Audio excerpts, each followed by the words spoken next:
أعوذ بالله من الشيطان الرجيم. بسم الله الرحمن الرحيم. السلام عليكم ورحمة الله وبركاته. إن الحمد لله نحمده ونستعينه ونستغفره ونعوذ بالله من شرور أنفسنا ومن سيئات أعمالنا. من يهده الله فلا مضل له ومن يضلل فلا هادي له. أشهد أن لا إله إلا الله وحده لا شريك له وأشهد أن محمدا عبده ورسوله. يا أيها الذين آمنوا اتقوا الله حق تقاته ولا تموتن إلا وأنتم مسلمون. يا أيها الناس اتقوا ربكم الذي خلقكم من نفس واحدة وخلق منها زوجها وبث منهما رجالا كثيرا ونساء واتقوا الله الذي تساءلون به والأرحام إن الله كان عليكم رقيبا. يا أيها الذين آمنوا اتقوا الله وقولوا قولا سديدا يصلح لكم أعمالكم ويغفر لكم ذنوبكم ومن يطع الله ورسوله فقد فاز فوزا عظيما. أما بعد فإن أصدق الحديث كتاب الله وخير الهدي هدي محمد صلى الله عليه وسلم وشر الأمور محدثاتها وكل محدثة بدعة وكل بدعة ضلالة وكل ضلالة في النار. اللهم إنا نسألك علما نافعا. Ya Allah, kami memohon kepada Engkau ilmu yang bermanfaat, warizqan thayyiba dan rezeki yang baik, wa amalan mutaqabbala dan amal yang diterima. Alhamdulillah, kita bersyukur kepada Allah Subhanahu Wa Taala. Malam ini kita kumpulkan kembali untuk kita menyambung kuliah kita yang mengambil faedah daripada kitab kecil, iaitu Agar Selamat Daripada Godaan Syaitan, disertai 20 resip penangkal, iaitu sebuah kitab kecil ahli bahasa daripada kitab Arab yang bertajuk Kaifa Tanju Min Makaidish Syaitan. Dan kita berada pada bab yang kedua, iaitu di bawah tajuk bagaimana agar selamat daripada godaan syaitan dan tipu dayanya, iaitu di mana sebelum ini kita berhenti pada poin yang keempat. Dan pada malam ini kita akan menyambung pada poin yang seterusnya, iaitu pada poin yang kelima pada muka surat 60. Baik, poin yang kelima iaitu bagaimana agar kita dapat selamat daripada godaan syaitan dan tipu dayanya, iaitu menerusi masuk kepada perlindungan Allah Subhanahu Wa Taala. Kerana dialah yang maha kuasa untuk menghilangkan gangguan-gangguan syaitan dari gangguan-gangguan syaitan daripada manusia. Dan kita mengetahui bahawa Allah Ta'ala tempat kita kembali untuk memohon perlindungan agar kita terjaga dari jurusan apa ini?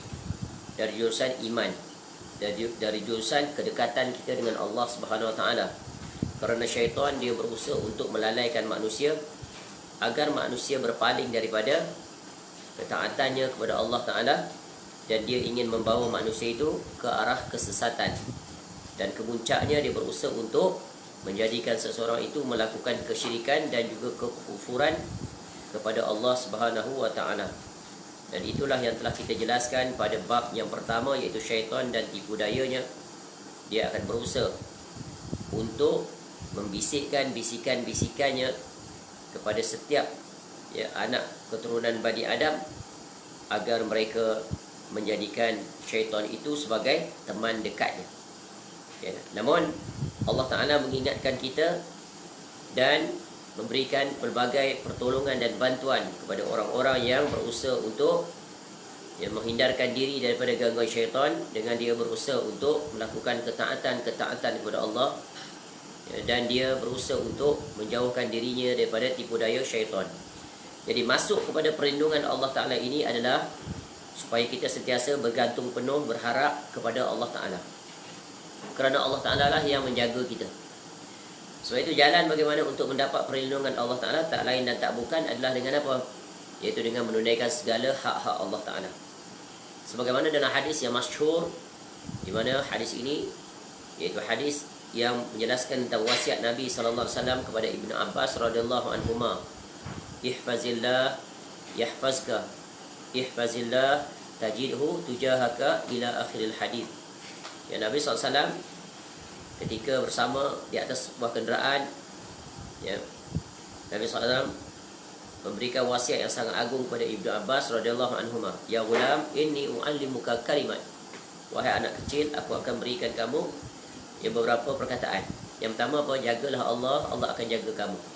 Jagalah Allah, kamu akan dapati Allah di depan kamu. Maksudnya apa? Kita sentiasa mendapat penjagaan Allah Ta'ala selama mana kita menjaga hak-hak Allah Ta'ala.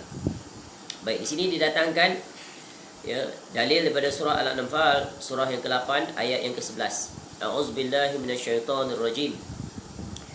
Wa yunazzilu 'alaikum minas samaa'i ma'an liyutahhirakum bih wa yuzhiba 'ankum rijzas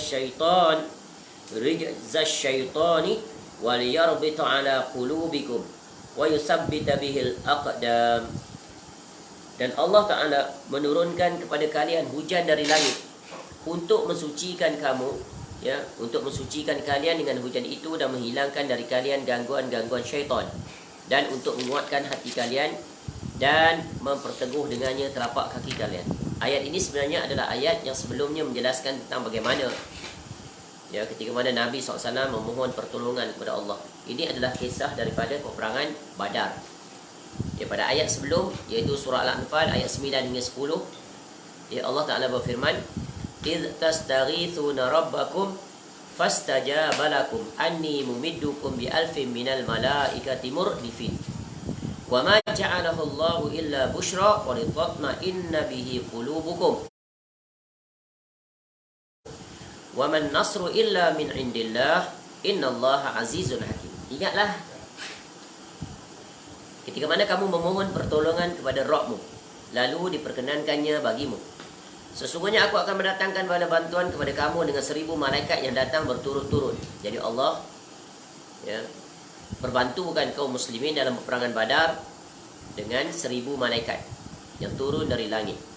Dan Allah tidak menjadikannya, yakni mengirim bala bantuan itu, melainkan sebagai khabar gembira, dan agar hatimu menjadi tentram kerananya, dan kemenangan itu hanyalah di sisi Allah. Sesungguhnya Allah Maha Perkasa lagi Maha Bijaksana. Jadi ini ayat yang sebelumnya, sebelum ayat yang didatangkan dalil di sini. Adapun ayat ini sebenarnya sebelum wa yunazzilu 'alaikum itu masih ada ayat sebelumnya, yaitu dimulai dengan id yughashshikumun nu'asa amanatan minhu wa yunazzilu 'alaikum minas sama'i ila akhir ayat. Ingatlah ketika mana Allah menjadikan kamu mengantuk sebagai suatu, ya, penentraman daripadanya, dan Allah menurunkan kepadamu hujan, dan seterusnya ayat. Jadi ayat ini menjelaskan tentang satu peristiwa besar pertama kali berlaku di dalam ujian Allah Ta'ala. Pertama diuji pada para sahabat Nabi SAW, Muhajirin dan Ansar, yaitu untuk terlibat di dalam peperangan Badar. Dan peperangan yang sangat tidak seimbang. 300 lebih tentera Islam yang serba kekurangan berhadapan dengan 1000 lebih tentera kaum kafir musyrikin yang serba lengkap. Ya, kalau dari segi logistiknya nampaknya tentera Islam akan kalah. Namun, ya, dalam peperangan ini, ya, Rasulullah SAW dan para sahabat, ya, diberikan pertolongan oleh Allah dengan, ya, dibantu dengan 1000 para malaikat. Dan 1000 para malaikat ini diketuai oleh 2 malaikat. 500 para malaikat diketuai oleh malaikat Jibril alaihissalam, dan 500 malaikat lagi diketuai oleh malaikat Mikail, ya, alaihissalam. Ini sebagaimana di dalam sirah, ya. Dan kita sudah mengetahui hasilnya. Dan di dalam peperangan itu tengok bagaimana keadaan para sahabat, ya, mereka merasa khawatir kerana apa? Akan berhadapan dengan pasukan yang kuat, dan ini merupakan pengalaman pertama dalam pertempuran. Ya, lalu Allah bagaimana nak menteramkan kerisauan dan kerunsingan mereka, ya, lalu Allah tidurkan mereka, beri mengantuk. Sebab mengantuk salah satu cara untuk menghilangkan gelisah, betul kan? Nikmat tidur ni, ya, di mana Allah Ta'ala menidurkan mereka, kemudian bangun dalam keadaan dah fresh. Dia ibarat refresh, ya, refreshing, macam recalibrate our condition. Kemudian apatah lagi, Allah turunkan hujan itu. Hujan daripada 2 perkara. Hujan menyejukkan, mendinginkan, menenangkan, mendamaikan, release, Ya, stres dan juga hujan itu menyebabkan ya, maknanya apa? Terselamat, terbebas daripada gangguan syaitan. Tenang, iman bertambah kukuh dan begitulah seterusnya. Jadi Allah ya sebutkan, Allah turunkan ketenteraman menerusi air hujan, mensucikan kalian dan menghilangkan dari kalian gangguan-gangguan syaitan untuk menguatkan hati kalian. Maka Allah dengan pertolongannya, Allah boleh datangkan bantuan menerusi makhluk-makhluknya yang pelbagai. Allah turunkan bantuan menerusi hujan, menerusi angin, menerusi laut, ya, menerusi apa saja. Allah Maha berbuat. Ya. Jadi orang-orang yang beriman jangan khawatir, kerana bantuan Allah itu datang daripada pelbagai jurusan dan banyak situasi di mana Allah datangkan manusia apa? Manusia apa? Menerusi situasi mengantuk. Dalam peperangan Uhud begitu juga, dalam peperangan Badar begitu juga, untuk menghilangkan ya kegelisahan, ya kekhawatiran, ketakutan dan sebagainya. Jadi jalan kelima adalah kita sangat berharap agar sentiasa mendapat perlindungan Allah. Ya, Allah sentiasa akan pasti membantu orang-orang yang membantu agamanya. In tansurullaha yansurkum wa yutsabbit aqdamakum. Barang siapa yang tolong agama Allah, Allah akan pasti tolong mereka dan Allah akan mengukuhkan tapak kaki mereka, maknanya apa? Pendirian keimanan mereka. Baik, itu secara ringkas. Jalan yang keenam, bagaimana untuk kita selamat dan berjaya mengalahkan syaitan. Kerana peperangan ini, ya, misi utamanya adalah seorang hamba mesti aimnya, matlamatnya setiap saat berjaya mengalahkan syaitan. Dan syaitan juga memiliki misi yang sama, berjaya mengalahkan manusia agar terjatuh di dalam perangkapnya. Jadi kita sentiasa bersiap siaga, syaitan juga sentiasa bersiap siaga. Tapi kita ada pembantu, penolong, Allah Ta'ala. Yang syaitan tidak memiliki pembantu, melainkan daripada manusia dan jin. Jalan keenam adalah bertakwa kepada Allah. Ya. Takwa merupakan salah satu sebab tertolaknya keburukan syaitan dan para penolongnya dari kalangan manusia maupun jin.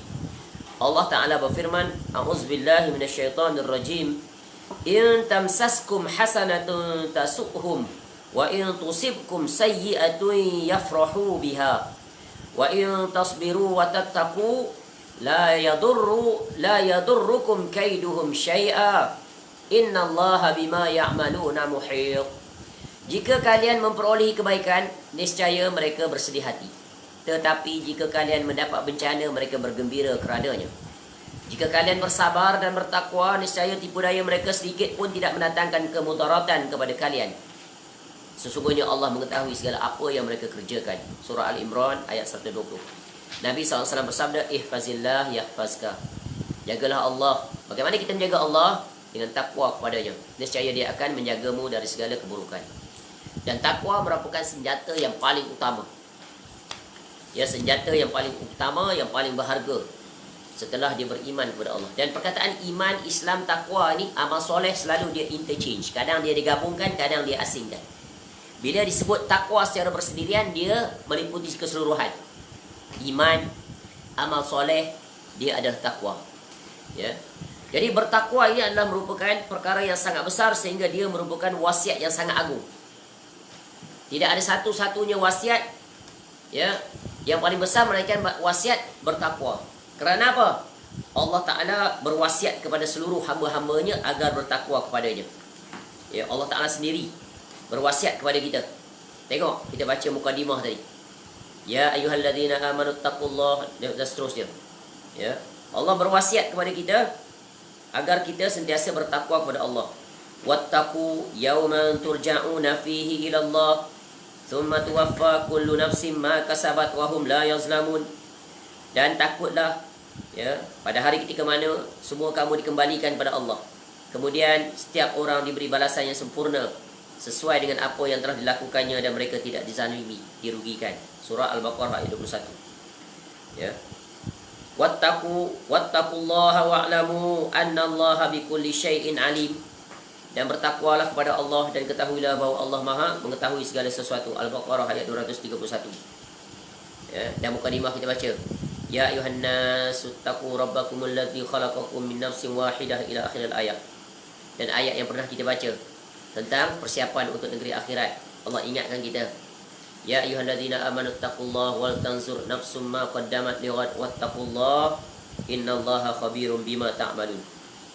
Dan juga yang sering kita sebut, Ya, wa tazawwadu fa inna khairaz zadi taqwa wattaquni ya ulil albab. Tak terhitung banyaknya wasiat daripada Allah Ta'ala sendiri kepada hamba-hambanya. Yang kedua adalah wasiat Nabi SAW kepada umatnya. Nabi SAW banyak sekali berpesan kepada kita agar bertakwa kepadanya. Contoh, ya, dalam hadis Nabi SAW menyebutkan, ittaqullaha rabbakum wa sallu khamsakum wa sumu syahrakum ila akhir hadis. Bertakwalah kepada Allah Rabb kalian, kerjakanlah solat 5 waktu, kerjakanlah puasa yang di bulan kalian, dan seterusnya. Begitu juga hadis dalam arba'in, ittaqillaha haitsuma kunta wa atbi'is sayyi'atal hasanata tamhuha wa khaliqin nasa bi khuluqin hasan. Bertakwalah kepada Allah di mana saja engkau berada. Iringilah perbuatan buruk dengan perbuatan baik. Niscaya perbuatan baik itu akan menghapuskan perbuatan buruk tersebut, dan bergaullah sesama manusia dengan akhlak yang baik. Usikum bitaqwallah was-sam'i wat-ta'ah. Ya, dan seterusnya. Banyak sekali Nabi SAW berpesan kepada kita agar bertakwa. Dan takwa ini adalah perkara yang paling besar nanti. Ya, paling besar nanti, ya, nilainya di sisi Allah di negeri akhirat. Sebagaimana Nabi SAW pernah ditanya oleh, yaitu Abu Hurairah radhiyallahu anhu. Su'ila Rasulullah sallallahu alaihi wasallam an aktsari ma yudkhilan nasal jannah. Faqal taqwallah wa husnul khuluq. Rasulullah SAW ditanya tentang sesuatu yang paling banyak memasukkan manusia ke dalam syurga. Apa yang menyebabkan manusia paling ramai masuk syurga? Jawab Nabi SAW, taqwallah wa husnul khuluq. Bertakwa kepada Allah dan apa? Husnul khuluq. Baik akhlaknya. Kemudian takwa juga merupakan wasiat seluruh para anbiya, para rasul-rasul alaihi wassalatu wassalam kepada umat masing-masing. Semua rasul. Ya, bermula daripada Nabi Nuh alaihi salam sampai Nabi sallallahu alaihi wasallam. Ya, contoh Allah sebutkan surah Asy-Syu'ara ayat 105 hingga 106. Kadzabat qaumun Nuhinil mursalin idh qala lahum akhuhum Nuhun ala tattaqun. Kaum Nuh telah mendustakan para rasul ketika saudara mereka Nuh berkata kepada mereka, mengapa kamu tidak bertakwa? Ya. Begitu juga kaum Ad, kaum Hud. Kadzabat Adunil mursalin idh qala lahum akhuhum Hudun ala tattaqun. Kaum Ad telah mendustakan para rasul ketika saudara mereka Hud berkata kepada mereka, mengapa kamu tidak bertakwa? Begitu juga contoh Nabi Musa alaihissalam. Wa idh nada rabbuka Musa an i'til qaumadh zalimin qauma fir'aun ala tattaqun. Dan ingatlah ketika mana Rabbmu menyeru Musa, ya, dengan firman-Nya, datangilah kaum yang zalim itu. Itu siapa? Fir'aun, kaumnya Fir'aun. Mengapa mereka tidak bertakwa? Ya, begitu juga para sahabat Nabi SAW, para salafus soleh, sentiasa mengingatkan agar bertakwa kepada Allah. Para salafus soleh, siapa mereka itu? Para sahabat Nabi SAW, tabi'in dan tabi'in. Sebagaimana dalam satu khutbah, Abu Bakar As-Siddiq radhiyallahu an berkhutbah, amma ba fa inni usikum bitaqwallah wa an tuthnu alaihi bima huwa ahlu wa an takhlitur raghbata birrahbah wa tajma'u al-ihafa bil mas'alah fa inna Allah azza wa jal athna ala Zakaria wa ahli baiti. Amma ba, aku berwasiat kepada kamu semua agar bertakwa kepada Allah dan pujilah Dia, kerana Dialah yang berhak untuk dipuji. Hendaklah kamu selalu menggabungkan antara ar-raghbah, semangat beramal dan mengharap pahala, dengan ar-rahbah, rasa takut, ya, dan mengharap pahala. Dengan ar-rahbah, yakni rasa takut dan siksanya, dan terus menerus minta doa kepadanya, kerana sesungguhnya Allah telah memuji Nabi Zakaria beserta keluarganya. Begitu juga Umar radhiyallahu an menulis surat kepada putranya Abdullah bin Umar radhiyallahu anhuma, fa inni usika bitaqwallahi azza wa jal fa innahu man ittaqahu waqah wa man aqradahu jazah wa man syakarahu zadah wa ja'alit taqwa nasba 'ainaika wa jala'a qalbik. Aku wasiatkan kepada engkau agar bertakwa kepada Allah azza wa jal. Sesungguhnya siapa saja yang bertakwa kepadanya, maka dia yakni Allah akan melindunginya. Dan barang siapa yang membelanjakan hartanya, ya, maka di jalannya pasti Allah akan membalasnya, ya, jazaa. Dan barang siapa yang bersyukur padanya, pasti Allah akan menambah kurnia kepadanya. Jadikanlah takwa di hadapan kedua matamu sebagai pusat perhatianmu dan penerang bagimu. Dan begitulah dia pesan para salafus soleh. Jadi ini adalah besarnya hal yang berkaitan dengan takwa. Apa makna takwa? Apa makna takwa? Takwa selalu kita dengar khatib sebut, iaitu dengan melaksanakan perintah Allah dan meninggalkan larangan Allah. Itu bahasa paling mudah. Ya, adapun bahasa yang lebih terperinci sebagaimana yang disebut oleh Talaq bin Habib rahimahullah, iaitu seorang tabi'in yang meninggal pada tahun 100 lebih Hijrah. Apa dia kata? Ketika berada dalam zaman fitnah, dia ditanya pada dia, apa makna takwa? Apa ketakwa itu? Lalu dia jawab, anta'mala bi ta'atillah ala nurim minallah, tarju thawaballah, wa anta truka maksiatallah ala nurim minallah, takhafu iqaballah. Takwa itu adalah engkau melakukan ketaatan kepada Allah berdasarkan, berpetunjukkan, berpedomankan cahaya dari Allah. Maknanya apa? Daripada petunjuk Allah, Al-Quranul Karim dan juga hadis Nabi SAW. Ya, kerana mengharap pahala daripada Allah. Jadi bertakwa, melaksanakan amal soleh, pada masa yang sama harap Allah berikan pahala. Kerana Allah berjanji akan memberi pahala pada orang-orang yang melakukan amal soleh. Dan pahala adalah modal utama kita untuk meraih rahmat Allah, dengan itu dapat syurga. Ya. Dan pada masa yang sama, wa anta truka maksiatallah ala nurim minallah, takhafu iqaballah. Ya. Pada masa yang sama, engkau meninggalkan segala bentuk kemaksiatan kepada Allah. Ya. Berdasarkan cahaya dari Allah, kerana takut terhadap siksa Allah. Jadi takwa itu mesti menggabungkan dua perkara. Taat dan meninggalkan maksiat. Taat melakukan perintah dan meninggalkan tegahan. Barulah nama takwa yang benar. Ya. Dia berpasangan, tak boleh dipisahkan selama-lamanya. Barang siapa yang memisahkan salah satu daripada keduanya, maka dia bukan orang yang bertakwa. Dan takwa adalah perlu diusahakan, perlu dipertingkatkan dengan pelbagai jalan. Bagaimana nak meraih takwa ini? Ya, para ulama kita menyebutkan sekurang-kurangnya ada 7 jalan. Cara-cara bagaimana nak meraih takwa kepada Allah. Siapa boleh bagi jawapan? 7 jalan. Sebagaimana kata salah seorang ulama, Ibnu Muflih Al-Maqdisi rahimahullah. Beliau rahimahullah menyebutkan ada 7 jalan sekurang-kurangnya bagi meraih darjat takwa. Apa jalan yang pertama? Setelah dia seorang Muslim, yang pertama adalah menuntut ilmu syar'i. Barang siapa yang tidak menuntut ilmu syar'i, maka dia jauh daripada takwa. Walaupun dia mengaku dia bertakwa, walaupun dia melakukan pelbagai amalan soleh. Sebab apa? Semua amalan soleh itu memerlukan ilmu. Banyak orang yang melaksanakan amal yang dianggap amal yang soleh, kewajipan yang difardukan padanya, tapi dia tidak memiliki ilmu. Ya, ilmu tentang mandi wajib pun dia tak tahu. Dia pakai mandi saja, tidak mengikut aturan. Bersuci pun dia gagal, bagaimana solatnya akan diterima?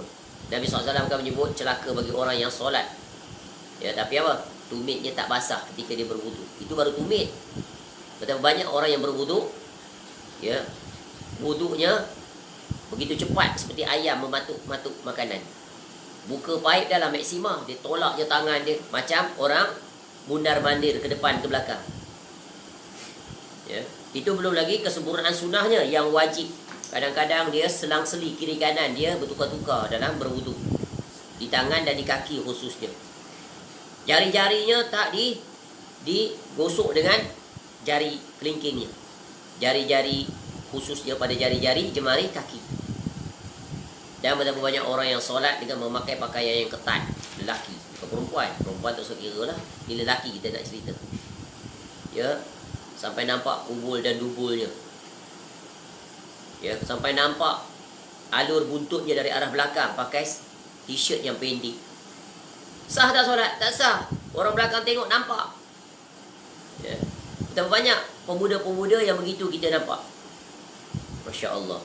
Jadi nak jadi orang bertakwa, pintu nombor 1-nya adalah wajib mempelajari ilmu syar'i. Ya. Jangan jadi jahil dalam ilmu syar'i tapi alim dalam ilmu dunia. Itu yang banyak berlaku.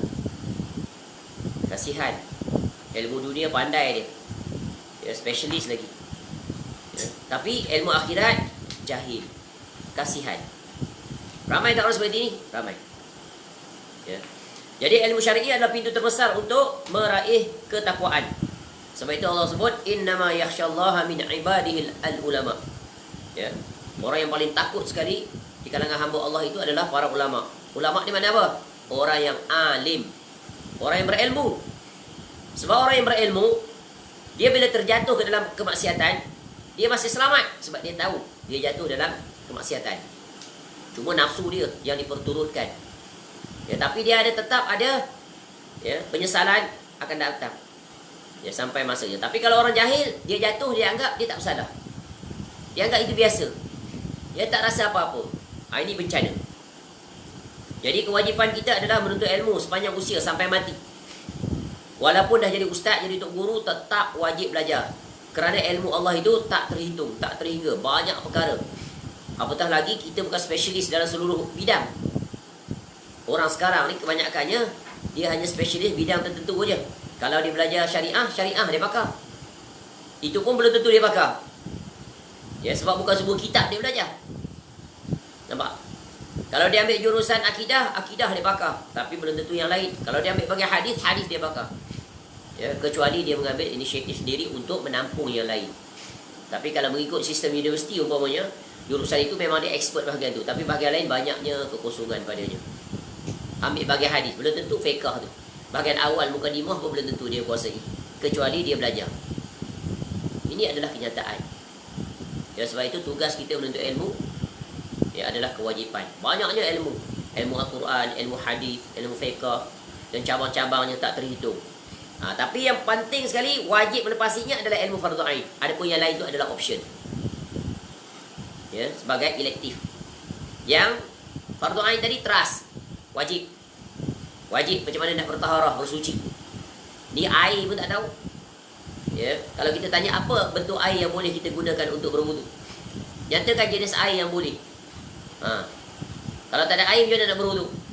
Keluar ada air di atas daun, boleh tak kita ambil air di atas daun untuk berwudu? Boleh tak? Air embun. Boleh. Air dua jenis, yang keluar daripada perut bumi, yang turun daripada langit. Berapa jenis pula airnya contoh? Ya, air ada beberapa jenis.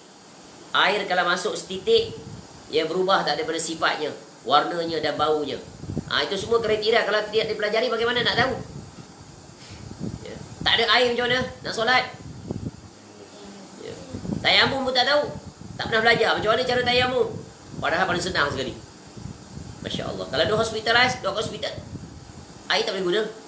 Macam mana nak solat? Tayamum. Tayamum macam mana? Syarat-syaratnya, itu semua. Tu. Dan mandi wajib. Kalau dah hospitalize, bungkus sana, bungkus sini, mana boleh mandi wajib? Dia mimpi malam tu. Tampal sini, kata air tak lalu. Apa nak buat? Bertayamum. Macam mana cara tayamum? Kalau tak tahu, macam mana? Saya ni berhadas lah. Junub apa ni, mimpi malam tadi. Tak boleh lah nak solat. Macam mana? Nak mandi tak boleh ni, semua luka habis bagian. Nampak? Tapi kalau ada ilmu, senang. Dia akan jaga semua amal ibadah sampai dia mati. Tu. Yang kedua, jalan untuk meraih takwa, iaitu sungguh-sungguh bertakwa kepada Allah. Mesti bersungguh. Bukan main-main, bukan celup-celup, bukan ada musim, tak. Kena bersungguh-sungguh. Ya. Sebab itu Allah ingatkan kita, ya ayyuhallazina amanu taqullaha haqqa tuqatih. Haqqa tuqatih wa la tamutunna illa wa antum muslimun. Wahai orang beriman, bertakwalah kepada Allah dengan sebenar-benar takwa. Ini Allah perintah. Benar-benar, bersungguh-sungguh. Ya, bukan meringan-ringan, bermudah-mudah, bukan. Tak apalah, lebih kurang aja lah. Tak. Jadi apa saja perkara yang membawa kepada ketakwaan mesti dibuat bersungguh-sungguh. Menuntut ilmu kena bersungguh-sungguh tak? Kena, sebab masuklah perintah ni. Takwa masuk. Sungguh-sungguh. Bukan kita belajar tu hanya untuk duduk periksa tak dapat A on paper. Bukan. Tapi kita dapat A on our implementation. Dalam bentuk pengamalan. Tak ada guna kalau on paper A tapi apa? Zero on implementation.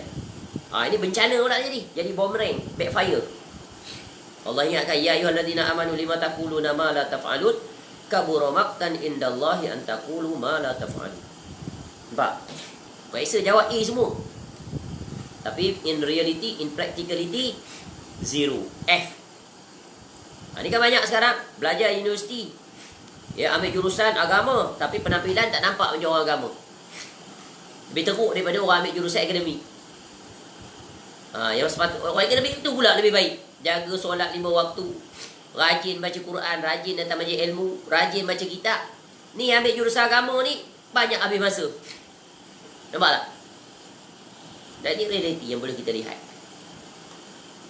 Ya. Berpenampilan pun tak nampak Islami. Bahkan macam orang kebanyakan aja. Tu. Sebab itu dia bersungguh-sungguh. Ya, bersungguh-sungguh. Yang kedua, ihris ala ma yanfa'uk wasta'in billah wala ta'jas. Ya. Tu. Ihris, bersungguh-sungguh. Jalan yang ketiga adalah nak jadi orang bertakwa, iaitu mentadaburi Al-Quran dan As-Sunnah. Maknanya dia apa ni? Melazimi pembacaan. Jadi seorang yang nak jadi orang yang bertakwa, dia mesti rajin membaca. Kita ni dalam jurusan dunia rajin baca. Baca novel, baca buku cerita, baca surat khabar, baca Facebook. Tapi kitab yang ada tak baca. Itu yang dah ada kitab, apatah lagi yang tak ada kitab. Satu hari sekurang-kurangnya mesti kita duduk untuk membaca kitab-kitab, buku-buku. Sekurang-kurangnya 4 jam. 4 jam. Buku apa ni? Buku agama. Bayangkan kalau cabang ilmu terlalu banyak.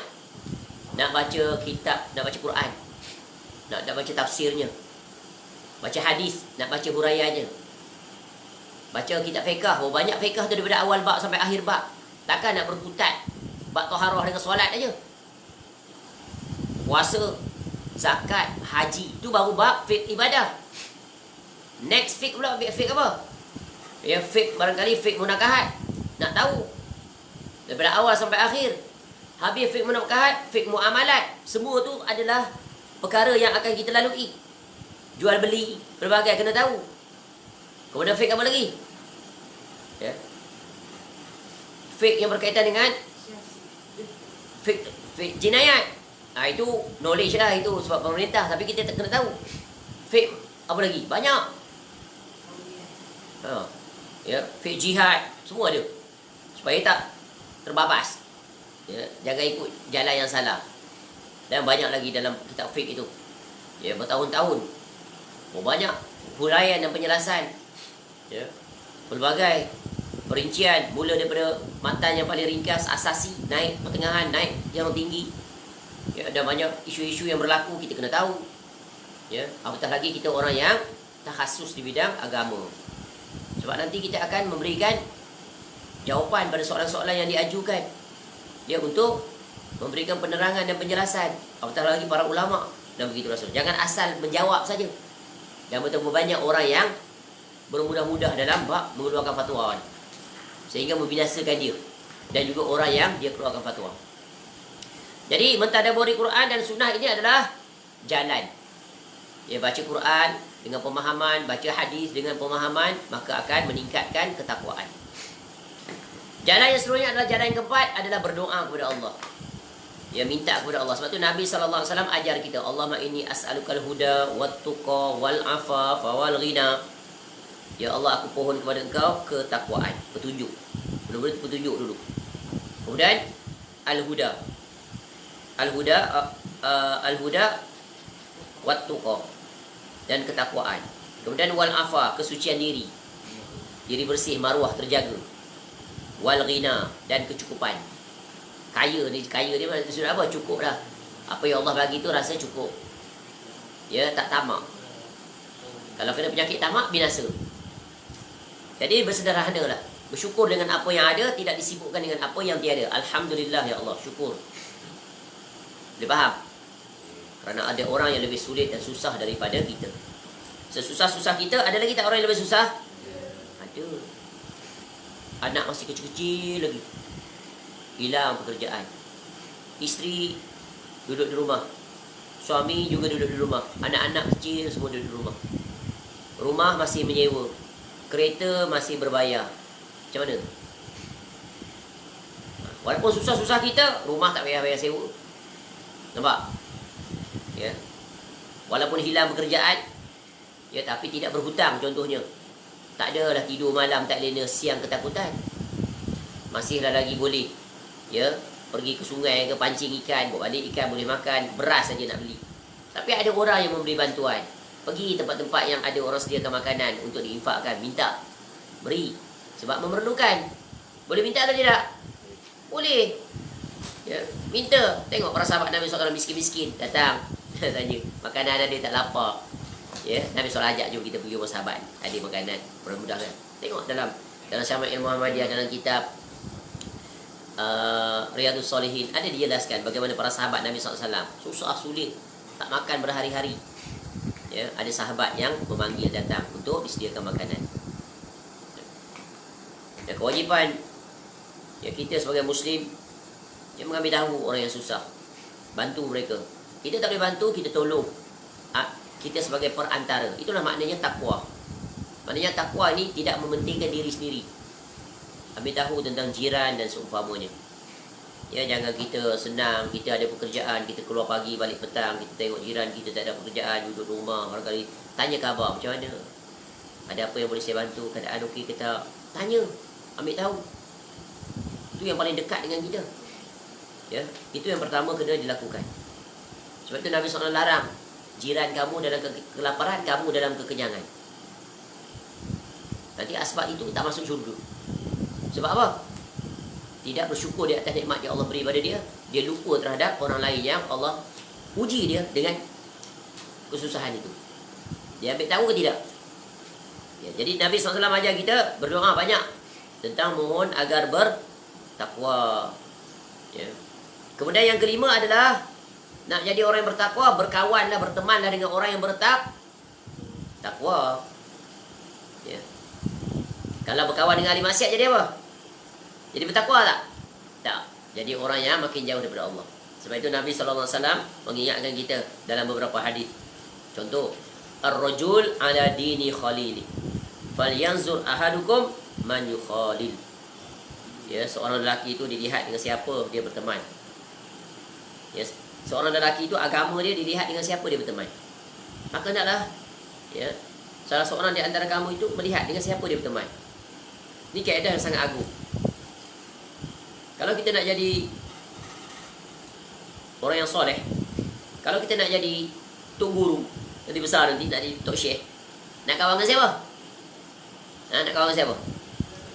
Dengan tok syekh lah, dengan ustaz, tok guru, melazimi majlis mereka. Ya, minta doa mereka, dengar kuliah mereka. Ya, lambat laun, lama-lama kita akan mencontohi mereka.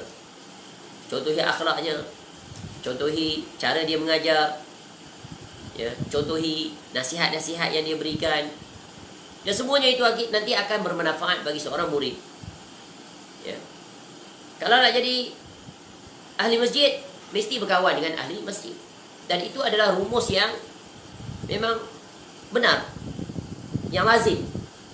Kalau kita berkawan dengan orang yang suka memancing, kita walaupun tak pandai mancing, akhirnya kita akan juga belajar mancing, betul kan? Kalau kita tak mancing pun, kita ikut dia pergi. Mana dia pergi, kita ikut. Kalau kita suka dengan, kita walaupun tak pandai main bola, kita minat bola, kita kawan dengan siapa? Minat bola, betul kan? Kita cari member kita, member yang pandai main bola tu. Jadi bahasa percakapan kita di atas kedai makan, meja makan apa?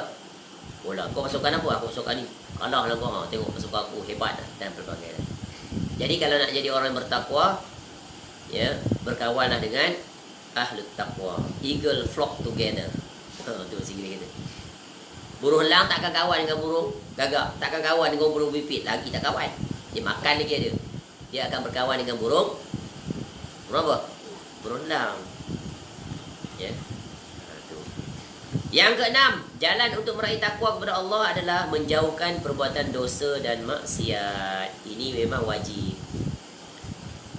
Ya, kalau sentiasa terjatuh berbuat dosa dan maksiat, bagaimana nak jadi orang yang bertakwa? Ijtanibu kaba'ira ma tunhauna anhu nukaffir ankum sayyi'atikum wa nudkhilkum mudkhalan karima. Jika kamu menjauhi dosa-dosa besar di antara dosa-dosa yang dilarang mengerjakannya, niscaya kami, yakni Allah, hapuskan kesalahan-kesalahanmu dan kami akan masukkan kamu ke tempat yang mulia, mudkhalan karima, iaitu syurga. Surah An-Nisa ayat 31. Ada banyak lagi bab ini. Dan memang kewajipan kita adalah berusaha untuk membentengi diri, menjaga agar jangan jatuh ke dalam maksiat. Jadi apa-apa saja pintu yang membawa kepada maksiat hendaklah dihindari. Inilah kaedah dalam belajar ilmu usul fiqh, kaedah qawaid, ada kaedah ni. Dia ambil daripada ayat wala taqrabuz zina. Ya. Jangan kamu hampiri zina. Apa-apa jalan yang membawa kepada zina, maka dia haram. Boleh faham? Apa contoh jalan yang membawa kepada zina? Contoh, kalau wanitanya mendedahkan aurat, bertabaruj, bercantik-cantik, menarik perhatian lelaki, betul kan?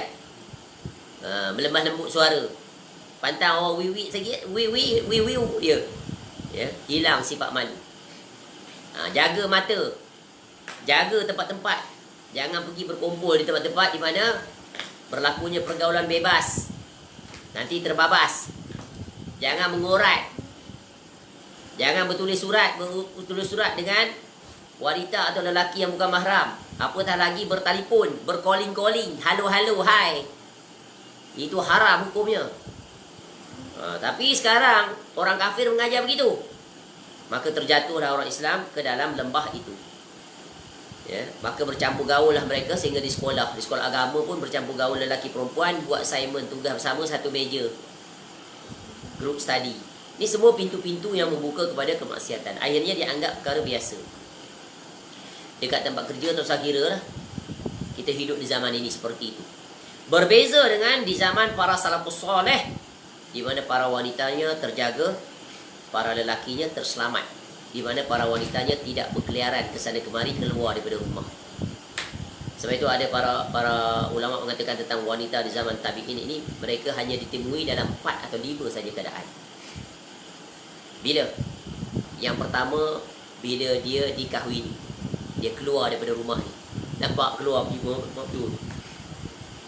Yang kedua bila? Yang kedua adalah ketika dia menuntut ilmu. Yang ketiga bila? Apa? Macam mana nampak? Yang ketiga, tak ingat dah, tapi yang ketiga dia last lah. Yang ketiga ketika dia meninggal dunia. Selebihnya di mana? Masanya di rumah, menyantuni anak-anaknya, menyantuni suaminya, kerana dia adalah barang yang paling bernilai, paling berharga. Kalau dah keluar dedahkan semua sekali, menjadi santapan bukan mahramnya, apa lagi nilainya dia? Tahu tak? Itu yang Islam ajar. Tapi sekarang tak. Dia suka wajahnya, tubuh badannya dinikmati oleh orang lelaki lain.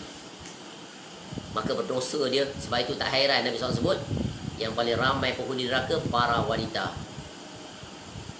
Jadi jagalah.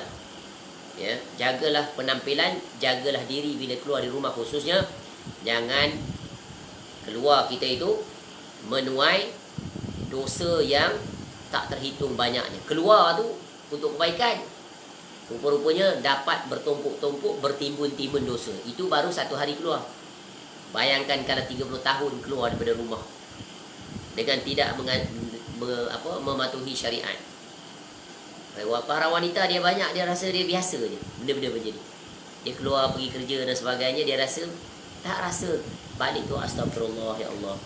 Kalau ada jika aku bekerja tadi, dia tidak menjaga batasan syariat, sebab aku orang melakukan maksiat, aku mohon ampun padamu ya Allah. Sepatutnya dan sewajibnya para wanita yang keluar rumah seperti itu sikapnya. Tapi berapa ramai kan di antara mereka yang seperti itu? Apatah lagi tangannya menyentuh yang bukan mahramnya, maka hendaklah mereka itu memperbanyakkan istighfar pada Allah. Apatah lagi mereka bercanda, bersenda gurau yang bukan dengan mahramnya. Ini maknanya lelaki juga, bukan maknanya mesti perempuan, tapi perempuan itulah yang lebih parah. Sebab apa? Dia keluar rumah. Yang tempat terbaiknya adalah di rumah. Ya, tapi disebabkan situasi zaman sekarang itu seperti ini, kecuali beberapa wanita yang selamat. Ya. Kecuali beberapa wanita yang berada di profesi yang benar sesuai dengan fitrah kewanitaannya.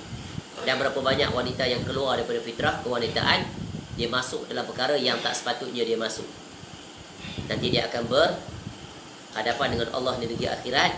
Persiapkanlah jawapan. Apa alasan engkau yang akan kau dapat tegakkan? Suamimu kan sudah bekerja. Ya, Allah akan datangkan rezeki kamu itu menerusi suami kamu. Dan asbab kamu itu bersabar duduk di rumah menjaga ketakwaan, Allah lah yang memberi rezeki. Nah, itu kan syaitan. Kita belajar semalam kan? Apa dia kita belajar? Iaitu apa? Takut wahmi. Ni. Kalau aku kerja seorang tak cukup ni. Isteri pun kena angkut semua keluar. Tapi kalau kita lihat realiti kehidupan, rupanya demi untuk memenuhi hawa nafsu. Nak beli rumah harga mahal, nak beli kereta mahal, nak beli keperluan makan minum mahal, nak melancur ke sana kemari. Nah, itu yang dia bekerja. Tapi kalau dia hidup secara bersederhana, zuhud, dunia hanya sementara, ingat negeri akhirat, timbangan neracanya terhadap dunia bukan macam orang kafir, maka selamat. Tapi itulah yang berlaku di dalam lapangan kehidupan. Beruntunglah wahai para suri rumah yang berada di rumah. Pintu-pintu dosa tertutup banyak sekali untuk kamu. Pintu-pintu untuk kamu meraih kebaikan, pahala berterusan tak terhingga banyaknya. Jadi jangan sedih. Jadi kalau orang bertanya apa profession kamu, profession saya adalah CEO rumah tangga. Jangan kata saya tak bekerja, saya sebagai suri rumah je. Jangan jawab seperti itu. Iaitu di sisi manusia. Tapi di sisi Allah, kamu adalah orang yang hebat, dimuliakan oleh Allah. Kerana apa? Berjaya melawan tipu daya dunia dan berjaya menetapi istiqamah di atas takwa kepada Allah. Berbanggalah kamu kerana apa? Isteri-isteri Nabi SAW semuanya berada di rumah. Ya. Tengok Khadijah binti Khuwailid radhiyallahu anha. Dia seorang peniaga usahawan yang sangat berjaya, betul kan? Ya. Ketika berkahwin dengan suaminya, di mana dia duduk? Di rumah. Urusan perniagaannya diuruskan oleh orang lain. Masya Allah. Baik, yang terakhir, jalan untuk meraih takwa, iaitu selalu merasai diawasi oleh Allah Ta'ala. Bukan jalan terakhir, jalan ketujuh, iaitu sentiasa merasa diawasi. Ini dia panggil apa? Ihsan. Wa huwa ma'akum aynama kuntum. Wallahu bima ta'maluna basir. Dan dia bersama kamu di mana saja kamu berada. Dan Allah Maha melihat apa yang kamu kerjakan. Jadi sentiasa saja dia berada di mana pun, ketika ya, dia keluar daripada rumah, ketika dia berada di dalam rumah, ketika dia berada dalam bilik, dia kunci bilik dia, tetap Allah tahu apa yang dia buat. Dia barangkali boleh menyorok daripada kedua orang tuanya, daripada orang lain, tapi Allah tetap melihat. Ingat, itulah tauhid. Jangan terlepas tauhid yang satu ini. Dan yang terakhir, jalan untuk meraih takwa, mengetahui perangkap, jerat dan tipu daya syaitan serta sekutu-sekutunya, dan berwaspada terhadap segala bisikan dan tipu daya yang dia hembuskan.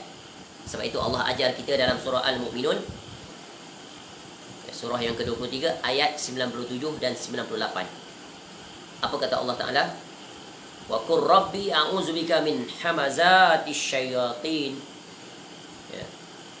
Wa qur rabbi, dan katakanlah, ya Allah perintah, katakan, Rabbi, Tuhanku, a'udzubika, aku berlindung kepada engkau daripada apa? Min hamazatis syayatin, ya, daripada bisikan-bisikan syaitan. Dan kita dah belajar lah pada bahagian pertama. Wa a'udzubika Rabbi ayyahdurun, dan aku berlindung pula kepada engkau ya Allah dari kedatangan mereka kepadaku. Berapa arah syaitan datang pada kita?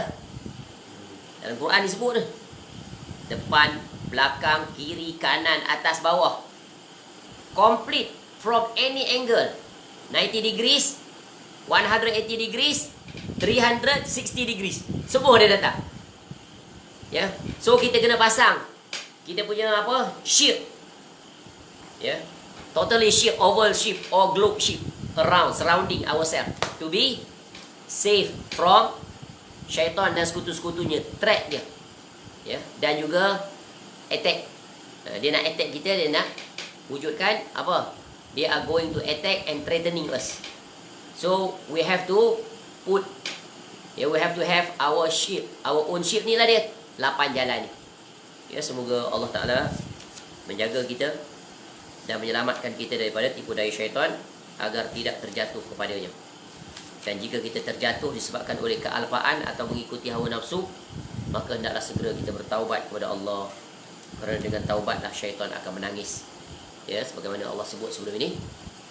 Ya, sebagaimana kita telah lihat ayat ketika mana ya yang menyebabkan syaitan menangis. Apa ayat yang menyebabkan syaitan menangis? Ya, terkalahkan surah Al-Imran ayat 135. Walladzina idza fa'alu fahishatan aw zalamu anfusahum zakarallah fastaghfaru li dzunubihim wa man yaghfiru dzunuba illa Allah wa lam yusirru ala ma fa'alu wa hum ya'lamun. Dan juga orang-orang yang apabila mengerjakan perbuatan keji atau menganiaya diri sendiri terjatuh dalam maksiat, mereka ingat akan Allah lalu memohon ampun terhadap dosa-dosa mereka. Dan siapa lagi yang dapat mengampuni dosa selain daripada Allah? Dan mereka tidak meneruskan perbuatan kejinya itu sedangkan mereka mengetahui. Baik, selesai sudah ya untuk kuliah kita pada malam ini. Ya, ayat berapa? 135. Ya. 135 surah Al-Imran. Walladzina idza fa'alu fahishatan aw zalamu anfusahum zakarullah wastaghfir. Hafal ayat. Selesai, iaitu jalan yang ke berapa tadi? Jalan yang ke-6.